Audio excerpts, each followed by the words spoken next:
खुलुमबाय आं मनिन्द्र महिलारि नोंथांमोनखौ महिलारि wide angle चेनेलाव बरायबाय दिनैनि बे मोगामोगि आयदायाव आं नोंथांमोनजों सिनायथि होनो नागिरदों बर'नि मुंदांखा लिरगिरि बिथाङानो जाहैबाय धरनीधर वारी बिथांजों जोङो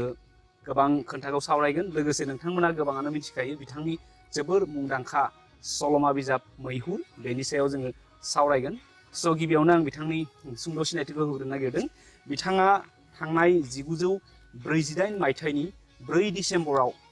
गोदोनि बरपेटा जिल्लानि हावली मौजानि सिङाव थानाय लुहासुर गामियाव जोनोम मोन्दोंमोन आथिखालाव बिथाङा बाक्सा जिल्लानि सिमलागुरि रिभिनिउ गामिनि माइनाव गामियाव दङ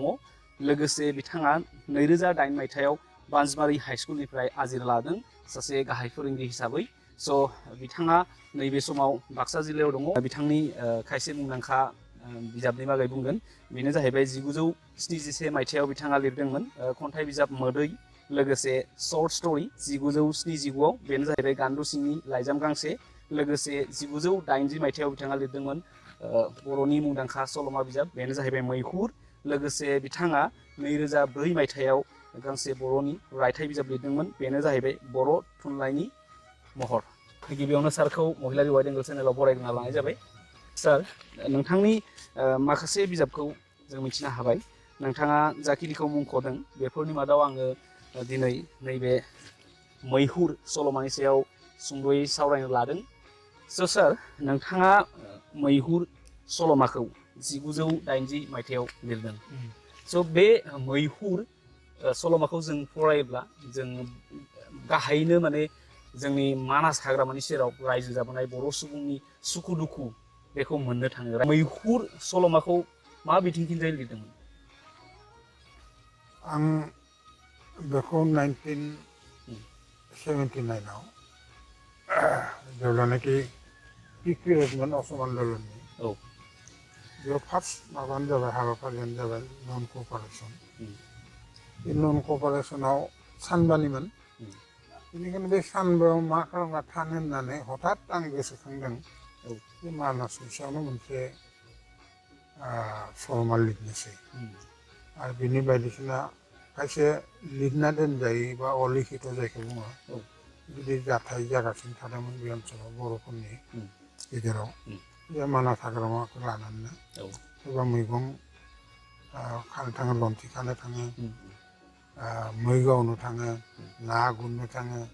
नाथाय बे जाबाय रेस्ट्रिक्टेड एरिया जोंनि मानसिया हाग्रा बिफाननि माबाखौ माने बिदि बुजियाखै सरकारनि हेंथायै थांनानै बेफोर खामानिखौ मावगासिनो दं जोंथ' हायोबा मिथिंगाखौ बा हाग्रा बंग्राखौ जों लाखिनोसो नांगौ गतिके बेनि सायाव माबा मोनसे गोहोम खोलैनो हायो नामा होननानै आं बे रनसायनारि काल्पनिक भाबैनो सानबोलावरियारि आं बे बिजाबखौ लिरदों बेनि आखुफोरा गासैबो आं साननानै लानाय गोजा सानबोलावरि माबा नङा आरो मा रियेल नङा आरो रावनिबो माने जिउ जारिमिनजों गोरोबनाय नङा इभेन आं बै समाव हाग्रायावबो हाबफेराखैमोन मानसिनि खुगा बाथ्रा खोनानानैनो आं खायसे सिनखौ बिदि बानायदों आरो लिरदों आं दासिमबो माबा नङा जे बेयाव गान्दा बिलनि बाथ्रा दं माबा बबेखिजा दं बबेखिनि गेजेराव मा जायो बेयाव मा मोनो आं दासिमबो प्रेक्टिकेलि बिनि माबाखौ लायाखै आरो लोगोसे सानबोलावरिनि गेजेरजोंनो सोब लिरजोबनाय गेजेराव बे सल'मायाव नोंथाङा एक्टर आरो एक्ट्रिस जायखौ आखुआव दिन्थिदों बिथांमोननि मुङा सानबोलावरियारि ना सोरनिबा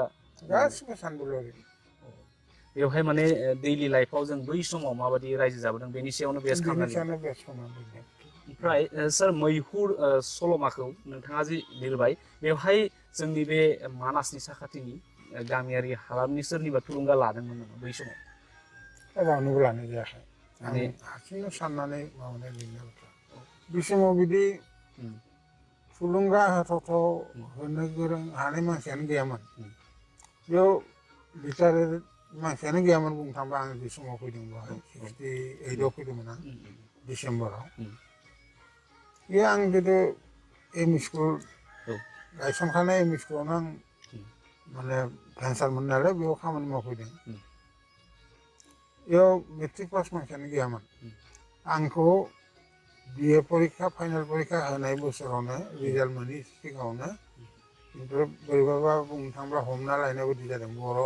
हेडमास्टार सासे नांगौ होननानै लाना फैदों रिजाल्टखौनो होआखै आरो ग्रेजुवेट नङाबाबो जायोलै पिअफोर पास जानोब्लाबो जागोन होननानै लाना फैदों गतिके आं सोरनि थुलुंगा मोनबावनो बे समाव आं हारसिंनो साननायजों जे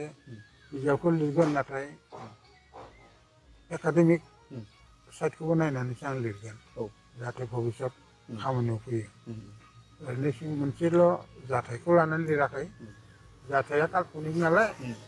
खिन्थु बेजों लोब्बा लानानै इडुकेसनेल भेलु बा एकाडेमिक भेलु गोनां बेफोरखौ नायनानैसो आं लिरदों आरो बे मैहुर बिजाबनि सायाव दासिमहालागै नोंथाङा माबाफोर बान्था मोननो हाबाय नामा? बिदिहाय बान्थाथ' गुबुन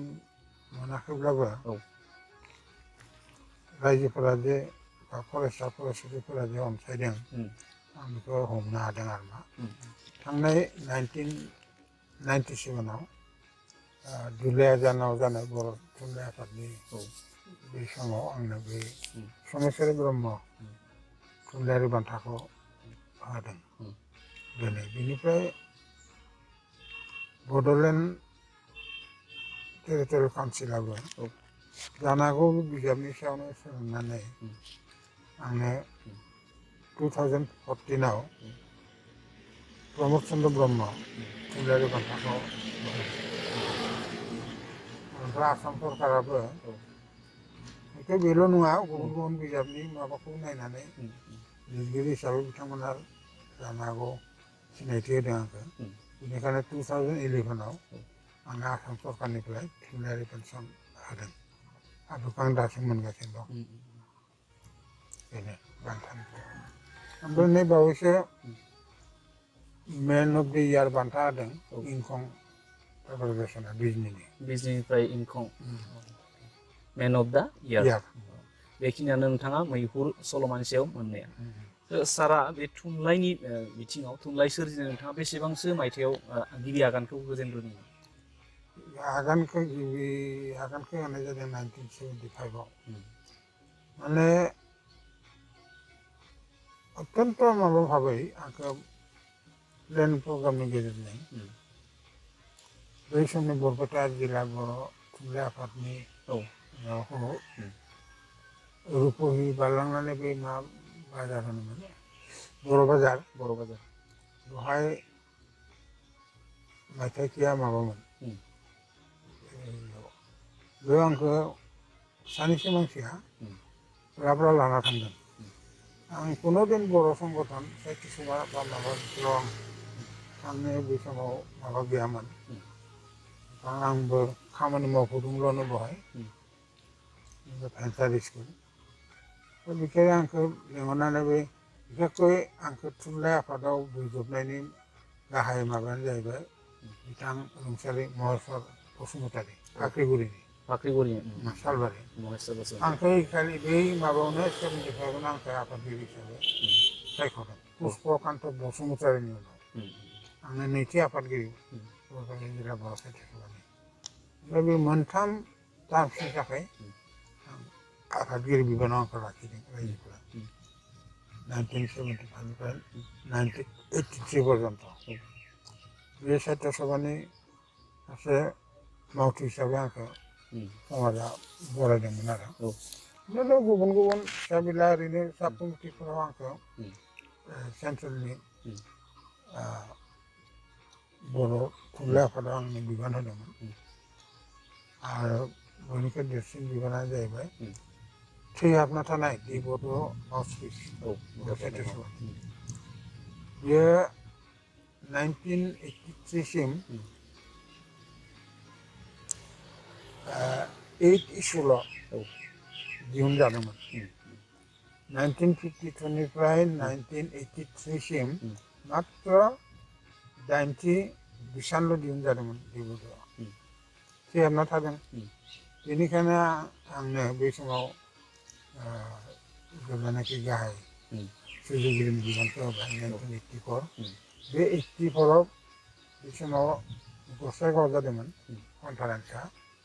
बेयाव आं 9 बिसानखौ आं बहनदों बिनिफ्रायनो दिनैसिम ओंखारगासिनो आंनो फोथांफिननाय जाहैदों थारमाने आंबो मोननै टार्मनि थाखाय बड'नि चिफ इडिटर हिसाबै खामानि मावबोदों बिथां बिय' बर'नि अननायाव बै समाव बिय' बर'आ गाहाय नेहाथारिमोन बिथाङा जोबोद माबा खालामनानै आंनो आखायाव होनानै आं बेखौ रिफार खालामना गालांदों दिनैसिम सोलिबोगासिनो दं 83सिम जि ओंखारबाय बेनि उनाव खिन्थु एकेबारे आन्थोरै दिनैसिमबो ओंखारगासिनो दं सार लिरनायनि बिथिङाव आं मोनसे खोथाखौ मिथिनो लुबैबावदों सारा दासिम माबाफोर लिरगासिनो दंबावो नामा दा बे असमाव गोलैनायनिफ्राय 2019 आं बिराद स्ट्रक बायदि जादोंमोन ओमफ्राय हस्पिटालाइज जानानै गुवाहाटियाव बेनिफ्राय आं फैफिननायनिफ्राय आं दासिमबो फुललि रिकभार जायाखै लिरनो सानदोंब्लाबो आं दा आखायाव होबावनाय जायाखै आं साननाय भितराव मा जिउ खौरां बायदि खिन्थु जिउ खौरां नङा जिउ खौरां होनोब्ला माखौ बुंनाय जायो ट्रेडिसनेल जायफोर गावनि जिउनि गाज्रि गाज्रि बाथ्राफोरखौ एरखोमानानै दोनखोमानानै मोजांखौ लिरो बे जाबाय ट्रेडिसनेल जिउ खौरां जेरै सरित पुथि एसामिसनि शंकरदेव माधबदेव मोननि खालि मोजां मोजांखौल' लिरलांदों गाज्रिबोदि थायो मानसिनि गेजेराव बेफोरखौ लिरलाङा आं खिन्थु बेयाव आंनि जिउ खौरां बेस खालामनानै लिरनो गोनां जिथु सल'मा बेयाव खिन्थु मोजांबो थागोन गाज्रिबो थागोन बेवहाय दे बेफोरो गासिबो समाजनि खामानियाव फैनांगोन थुलुंगासो होनांगोन रावनिबो जिउआव गाज्रि गोहोम जाहाथे दा गोलैथों आंबो बे दिगखौ नायनानै आं लिरगोन आं थैनायनि सिगां बेखौ लिरथारगोन होननानै आं सानना लादों नोंथांमोना मिथिनो हाबाय सारा नैबे समाव असुखआव गोलैना दङ बिथांनि सोलेरा एसेबां मोजां नङा अब्लाबो बिथाङा जोंनो मैहुर बा गावनि जिउ जारिमिननि सायाव सुंद'यैब्लाबो फोरमायनो हादों लोगोसे बिथांनि जा थांखि जिउनि सिमां बियो मोजाङै जाफुंसारथों लोगोसे सार जोबथारनायथिंजाय आं मैहुर थास्लिमनायथिंजाय मारै नोंथाङा माबाखौ लादोंमोन बेखौ एसे बुंफोरनो खावलायबाय बे सानबानि गेजेराव लिरनायथ' गोलाव जायाखै जिनिसा आंबो मिथिगौ जे फलाबावनो जथेस्थ' लामा थागौमोन दंमोनबो आं बेखौ गेजेर गेजेर मोगा मोगि लानाय साहित्य सभानि बा गुबुन गुबुन थुनलाइयारि अर्गेनाइजेसनफोरा लानो मोगा मोगि बुंबोगासिनो हाखु दाखु जादों सानबानि गेजेरावनो आं नन कपारेसन मुभमेन्ट आसाम माबानि बेयावनो लिरनाय नालाय बे मोनसे जाथायाव नायकखौ सिथारनाय जाबाय एक्टरखौ मा होनो बेखौ बर' हिर'खौ बेखौ बुथारनाय जाबाय बेनिफ्रायथ' दा हिर'इना थालांबाय बर' समाजाव बिदि गोसोथोनानै मोनि बिदि थैजालायनाय हिर'आ थैजालायनाय बे हिर'इना मा थासारियाव बोरैहाय थागोन बर' समाजाव समाज बेखौ माबायदि आजावगोन बिनि सायाव माबाफोर गोहोम थानो हागौ नामा बेखौ नायनानै गासिबो माबायानो जाहाथे जोबलाङो फरायगिरिफोरनि सायावनो बिनि साननायनि बिबानखौ दोननानै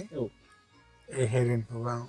हातफोर जानानै थैनो होदों आरो माने हिर'आ गावथारजानायनि उनाव बेखौ माने बेजोंनो फोजोबनायसै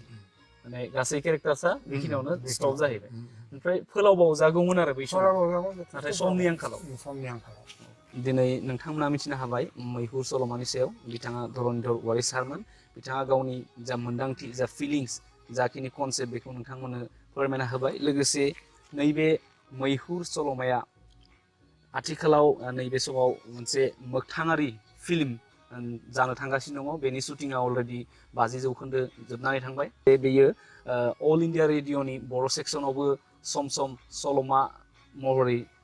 मोनसे रेकर्डिं हिसाबै नोंथांमोना खोनासंबोनो मोन्दों लोगोसे सारनि बुंनाय बायदिब्ला बियो गासैबो बेनि केरेक्टार्सफोरा बै समावब्लाबो मोनसे सानबोलावरियारि बिथांनि सानखांनायाव मोन्दांथियाव फैनाय धरनीधर वारी सारजों लानाय बे मोगा मोगियाव मैहुर सल'मा लोगोसे बिथांनि जिउ जारिमिन लोगोसे बिथांनि लिरनाय माखासे बिजाबफोरनि मुंखौ